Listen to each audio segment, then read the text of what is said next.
Now, the rest of the story. John, the young choir master, loved Berta.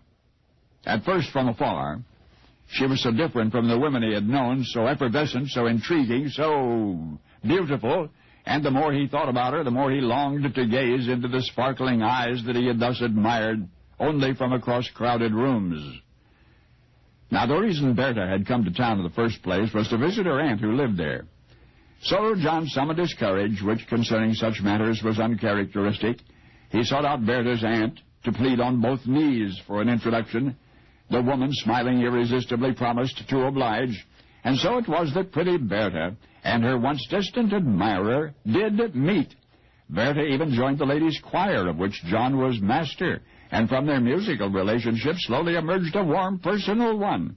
As the weeks passed, John pondered and plotted how he might propose to this girl who had stolen his heart. But then a remarkable picture entered his mind. With typical pessimism, he saw his future self failing to achieve one aspiration after another, then coming home to his wife trying to explain why.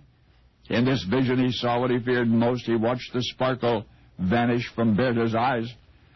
Of course, the secret dread Berta interpreted as waning interest in her, and so eventually she returned to her home in another town, and the happy ending that might have been never was. But this is the rest of the story. John and Berta remained friends despite the years and the miles that separated them.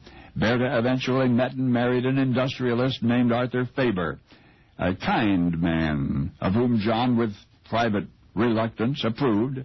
And, oh yes, the Fabers had a son whom they named Hans.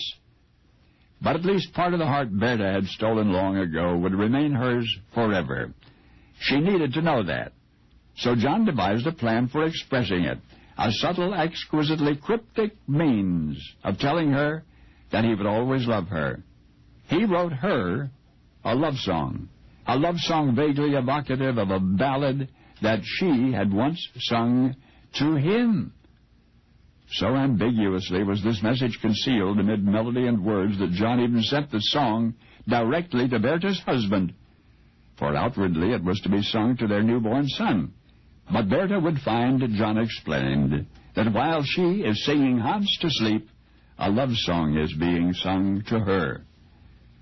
Well, John need not have fretted over the failures that he once imagined, for his eventual success is spelled in bold print these days, in incomparable masterworks across the pages of music history, the towering accomplishments of an inimitable composer named John Johannes Brahms, and the song he wrote for Berta. Now, the world gently sings that song to this day, never imagining its secret sentiment, a whispered affection beneath the words, "Good evening, good night, with roses bedecked." For this was the gift of a young choirmaster in Hamburg. To the Viennese girl he let slip away a love song in disguise, a love song which the rest of us know as Brahms' Lullaby. Only now you know the rest.